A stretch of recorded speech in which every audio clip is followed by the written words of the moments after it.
आज ऑलमोस्ट 10 साल के इंतजार के बाद एनएसई ने फाइनली अपना डीआरएच फाइल कर दिया है और ये इंडिया का सबसे बड़ा आईपीओ बन सकता है। देखो, जब भी आप स्टॉक खरीदते हो, म्यूचुअल फंड में इन्वेस्ट करते हो या डेरिवेटिव्स ट्रेड करते हो, उस पूरे इकोसिस्टम के सेंटर में होता है एनएसई। अगर एस्टिमेट सही रहे तो एनएसई का आईपीओ साइज 30,000 करोड़ के आसपास हो सकता है। फॉर कॉन्टेक्स्ट, इंडिया का सबसे बड़ा आईपीओ अभी Hyundai मोटर इंडिया का था, जिसका इशू साइज 27,870 करोड़ था। लेकिन एनएसई कोई नॉर्मल कंपनी नहीं है, ये दुनिया का लार्जेस्ट डेरिवेटिव्स एक्सचेंज है।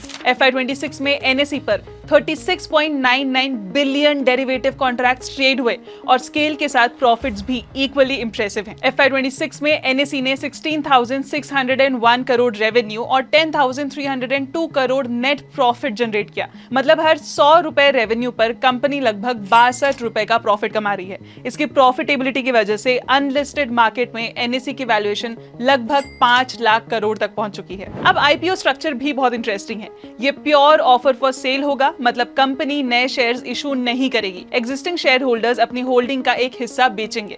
सेलर्स की लिस्ट भी काफी इंटरेस्टिंग है। SBI, bank of Baroda, GIC, national insurance और न्यू इंडिया एश्योरेंस जैसे इंस्टीट्यूशंस अपनी स्टेक सेल करेंगे। लेकिन सबसे बड़ा सवाल यह है कि इन्वेस्टर्स एनएसई को इतना वैल्यूएबल क्यों मानते हैं? दोस्तों, एनएसई एक कैपिटल लाइट बिजनेस है। ना फैक्ट्रीज लगानी पड़ती है, ना इन्वेंट्री मेंटेन करनी पड़ती है, और जैसे जैसे इंडिया में इन्वेस्टिंग और ट्रेडिंग पार्टिसिपेशन बढ़ेगी, एक्सचेंज की अर्निंग्स भी ग्रो कर सकती हैं।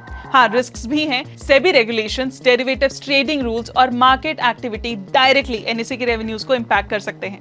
FY26 में टाइटर एफएनओ रेगुलेशंस की वजह से प्रॉफिट ग्रोथ पर प्रेशर भी देखा गया। लेकिन ये सिर्फ एक और आईपीओ नहीं है, ये उस कंपनी का आईपीओ है जो इंडिया के स्टॉक मार्केट का बैकबोन है।